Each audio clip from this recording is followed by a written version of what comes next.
everyone, online classes, class 9th, subject science, chapter 5, part 2. One of the following three things could happen. निम्नलिखित तीन घटनाओं में से एक घटना हो सकती है. If the medium surrounding the cell has a higher water concentration than the cell, meaning that the outside solution is very dilute, the cell will gain water by osmosis. Such a solution is known as a hypotonic solution. Water molecules are free to pass across the cell membrane in both directions, but more water will come into the cell than will leave. The net overall result is that water enters the cell. The cell is likely to swell up. यदि कोशिका को तनु विलयन वाले माध्यम अर्थात जल के से शक्कर अथवा नमक की मात्रा कम और जल की मात्रा ज़्यादा है तो में रखा जाए तो जल परासरण विधि द्वारा कोशिका के अंदर चला जाएगा. ऐसे विलयन को अल्परासरण द्रवी विलयन कहते हैं. जल के अणु कोशिका झिल्ली के दोनों ओर आवागमन करने के लिए स्वतंत्र होते हैं, लेकिन कोशिका के अंदर जाने वाले जल की मात्रा कोशिका से बाहर आने वाले जल की मात्रा से अधिक होगी. इसी प्रकार शुद्ध परिणाम यह होगा कि जल कोशिका के अंदर गया, इससे कोशिका फूलने लगेगी. If the medium has strictly the same water concentrations as the cell, there will be no net movement of water across the cell membrane. Such a solution is known as an isotonic solution. Water crosses the cell membrane in both directions, but the amount going in is the same as the amount going out, so there is no overall movement of water. The cell will stay the same size. यदि कोशिका को ऐसे माध्यम विलयन में रखा जाए जिससे वह जल की सांद्रता कोशिका में स्थित जल की सांद्रता के ठीक बराबर हो तो कोशिका झिल्ली में से जल की में कोई शुद्ध गति नहीं होगी. ऐसे विलयन को संप्रासरी विलयन कहते हैं. जल कोशिका झिल्ली के दोनों ओर आता जाता है, लेकिन जल की जो मात्रा अंदर गई उतनी ही बाहर आ जाती है. इसी प्रकार व्यापक रूप से जल की कोई गति नहीं हुई है, इसलिए कोशिका के माप में कोई परिवर्तन नहीं होगा. If the medium has a lower concentration of water than the cell, meaning that it is a very concentrated solution, the cell will lose water by osmosis. Such a solution is known as a hypertonic solution. Again, water crosses the cell membrane in both directions, but this time more water leaves the cell than enters it. Therefore, the cell will shrink. यदि कोशिका के बाहर वाला विलयन अंदर के घोल से अधिक सांद्र है तो जल परासरण द्वारा कोशिका से बाहर आ जाएगा. इसी विलयन को अतिपरासरण द्रवी विलयन कहते हैं. पुनः जल कोशिका झिल्ली के दोनों ओर आ जा सकता है, लेकिन इस स्थिति में कोशिका से बाहर जल बाहर आ जाएगा और कम जल अंदर जाएगा, इसलिए कोशिका सिकुड़ जाएगी. Again, thus osmosis is a special case of diffusion through a selectively permeable membrane. Now let's try out the following activity. परासरण इस प्रकार विसरण की एक विशिष्ट विधि है जिसमें वर्णात्मक झिल्ली द्वारा गति होती है. आओ निम्नलिखित क्रियाकलाप करें. Unicellular freshwater organism and most plant cells tend to gain water through osmosis. Absorption of water विलियंट root is also an example of osmosis. एक कोशिकीय लवणीय जलीय जीवों तथा अधिकांश पादप कोशिकाएं परासरण द्वारा जल ग्रहण करती हैं. पौधे के मूल द्वारा जल का अवशोषण परासरण का एक उदाहरण है. Thus diffusion is important exchange of gases and water in the life of cell.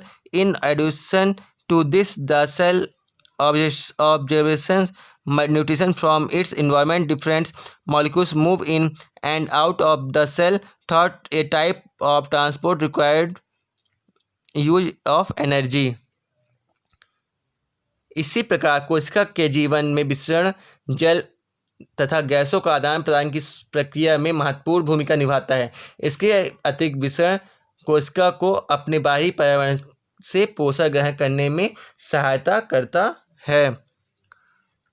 The plasma membrane is flexible and is made up of organic molecules called lipids and proteins. However, we can observe the structures of the plasma membrane only through an electron microscope.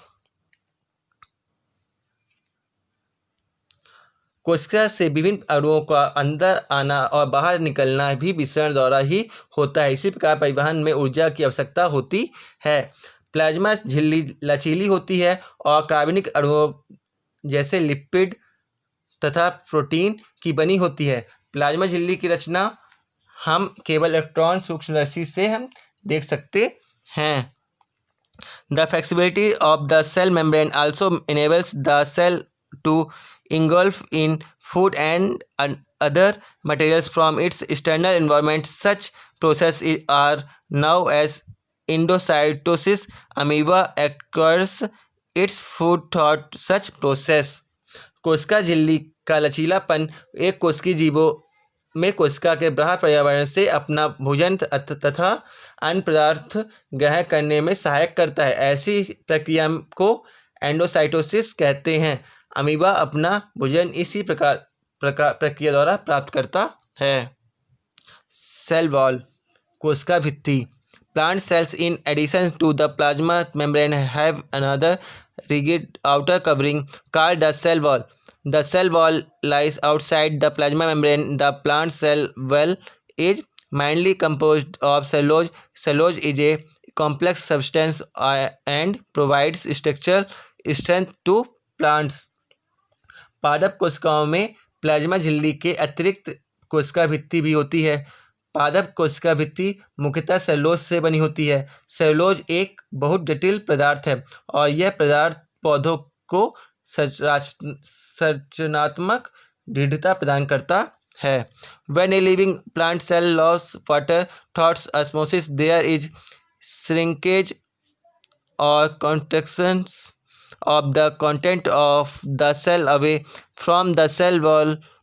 This phenomenon is known as plasmosis. We can observe this phenomenon by performing the following activity. जब किसी पादप कोशिका में परासरण द्वारा पानी की हानि होती है तो कोशिका झिल्ली सहित आंतरिक पदार्थ संकुचित हो जाते हैं। इसी घटना को जीवद्रव्य कुंचन कहते हैं। हम इस परिघटना को निम्न क्रियाकलाप द्वारा देख सकते हैं। What do we infer from this activity? It appears that only living cell and not dead cell are able to absorb water by osmosis. इस क्रियाकलाप से यह निष्कर्ष निकलता है कि इससे पता लगता है कि केवल जीवित कोशिकाओं में ही परासरण द्वारा जल अवशोषण की क्षमता होती है, न कि मृत कोशिकाओं में। Cell wall permit the cell of plant, fungi and bacteria to withstand very dilute hypotonic external media without bursting.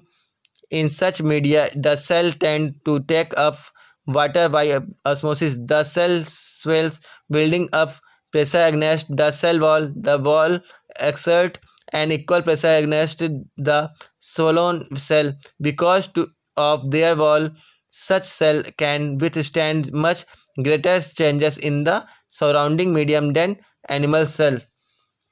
कोशिका भित्ति पौधे, कवक तथा बैक्टीरिया की कोशिकाओं को अपेक्षाकृत कम तनु विलयन में बिना फटे बनाए रखती है। ऐसे माध्यम से कोशिका परासरण विधि द्वारा पानी लेती है। कोशिका फूल जाती है और कोशिका भित्ति के ऊपर दबाव डालती है। कोशिका भित्ति भी फूली हुई कोशिका के प्रति समान रूप से दबाव डालती है। कोशिका भित्ति के कारण पादप कोशिकाएं परिवर्तनीय माध्यम को जंतु कोशिका की अपेक्षा आसानी से सहन कर सकती है। न्यूक्लियस केंद्रक। Remember the temporary amount of onion peel we prepared. We had put iodine solutions on the peel. Why? What would we see if we tried observing the peel without putting the iodine solutions? Try it and see what the differences in feathers when we put iodine solutions on the peel. Did each cell get evenly colored? आपको याद होगा कि हमने प्याज की झिल्ली की अस्थाई स्लाइड बनाई थी। हमने यह इस झिल्ली पर आयोडीन की बूंद डाली थी। क्यों? यदि हम बिना आयोडीन की स्लाइड देखें तो हमें क्या देखेंगे? प्रयत्न करो और देखो कि क्या अंतर है। जब हम आयोडीन की घोल डालेंगे तो क्या प्रत्येक कोशिका समान रूप से रंगीन हो गई? According to their chemical compositions, different regions of cell get colored differently. Some regions appear darker than other regions. Apart from iodine solutions, we could also use safnine solutions or methylene blue solutions to stain the cell. अब कोशिका के विभिन्न भाग रासायनिक संगठन के आधार पर विभिन्न रंगों से रंगे हो जाते हैं। कुछ क्षेत्र अधिक गहरे रंग के प्रतीत होते हैं तो कुछ कम। कोशिका को रंगने के लिए हम आयोडीन विलयन के अतिरिक्त सैफरनीन अथवा मैथिलीन ब्लू विलयन का उपयोग कर सकते हैं। We have observed cell from an onion, let's now observe cell from our own body. हमने प्याज की कोशिका को देखा है, आओ हम अब अपने शरीर से ली गई कोशिकाओं को देखें। The nucleus has a double-layered covering called nucleus membrane. The nucleus membrane has pores which allow the transfer of material from inside the nucleus to its outside, that is, to the cytoplasm, which we talk about in section. केंद्रक के चारों ओर दोहरे परत का एक स्तर होता है जिसे केंद्रक झिल्ली कहते हैं। केंद्रक झिल्ली में छोटे छोटे छिद्र होते हैं। इन छिद्र के द्वारा केंद्रक के अंदर का कोशिका द्रव केंद्रक के बाहर जा पाता है। कोशिका द्रव के विषय में हम अनुभाग आगे पढ़ेंगे। The nucleus contain chromosomes which are visible as rod-shaped structures only when the cell is about to divide. Chromosomes contain information for inheritance of features from parents to next generations in the form of DNA molecules. Chromosomes composed of DNA and protein. DNA molecules contain the information necessary for constructing and organizing cell. Functional segments of DNA are called genes. In a cell which is not dividing, this DNA is present as part of chromatin material. Chromatin material is visible as in a entangled mass of thread-like structures. Whenever the cell is about to divide, the chromatin material gets organized into chromosomes. केंद्रक में chromosome होते हैं जो कोशिका द्रव विभाजन के समय छड़ आकार के दिखाई पड़ते हैं। क्रोमोसोम में आनुवंशिक गुणों की जो सूचना होती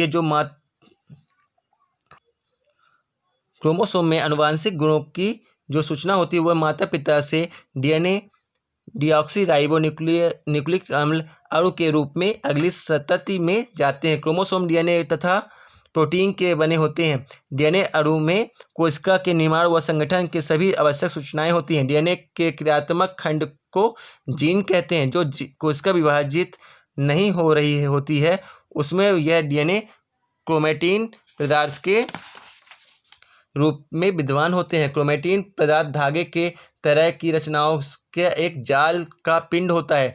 जब कभी भी कोशिका विभाजित होने वाली होती है तब यह क्रोमोसोम में संगठित हो जाते हैं। The nucleus plays a central role in cellular reproduction, the process by which a single cell divides and forms two new cells. It also plays a crucial part, along with the environment, in determining the way the cell will develop and what form it will exhibit at maturity. By affecting the chemical activity of the cell. कुछ जीवों में कोशिकीय जनन में केंद्रक महत्वपूर्ण भूमिका निभाते हैं। इस प्रक्रिया में एक अकेली कोशिका विभाजित होकर दो नई कोशिकाएं बनाती है। यह कोशिका का विकास व परिपक्वन को निर्धारित करता है तथा साथ ही सजीव कोशिकाओं की रासायनिक विक्रियाओं को भी निर्देशित करता है। In some organisms, like bacteria, the nuclear region of the cell might be poorly defined due to the absence of a nuclear membrane. Such an undefined nuclear region connecting only nucleic acid is called a nucleoid. Such organisms whose cells lack a nuclear membrane are called prokaryotic. Primitive or primary upward karyon nucleus. Organism with cell having a nuclear membrane are called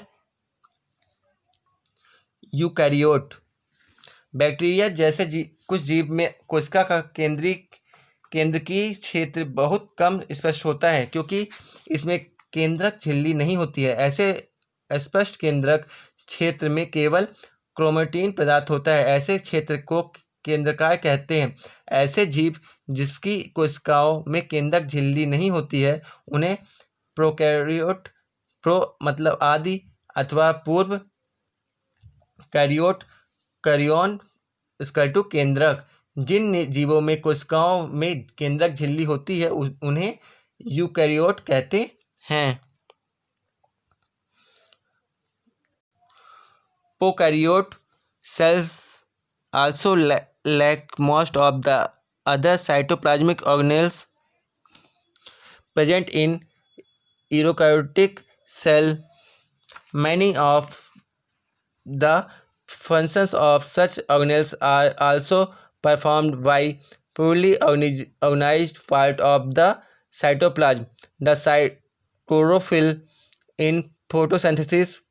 Prokaryotic bacteria is associated with membranous vesicles, bag-like structures, but not with plastid as in eukaryotic cell. See section 5 to 5. प्रोकैरियोटी कोशिकाओं में और भी अन्य अधिकांश द्रव अंगक नहीं होते हैं जो कि यूकैरियोटिक कोशिकाओं में होते हैं। ऐसे अंगकों को अनेक कार्य भी कोशिका द्रव में असंगठित भागों द्वारा ही किए जाते हैं। प्रकाश संश्लेषी बैक्टीरिया में क्लोरोफिल झिल्लीदार पुटिका थैली की तरह की संरचना के साथ होती है, जबकि यूकैरियोटिक कोशिकाओं में क्लोरोफिल प्लास्टिड में होता है। Thank you.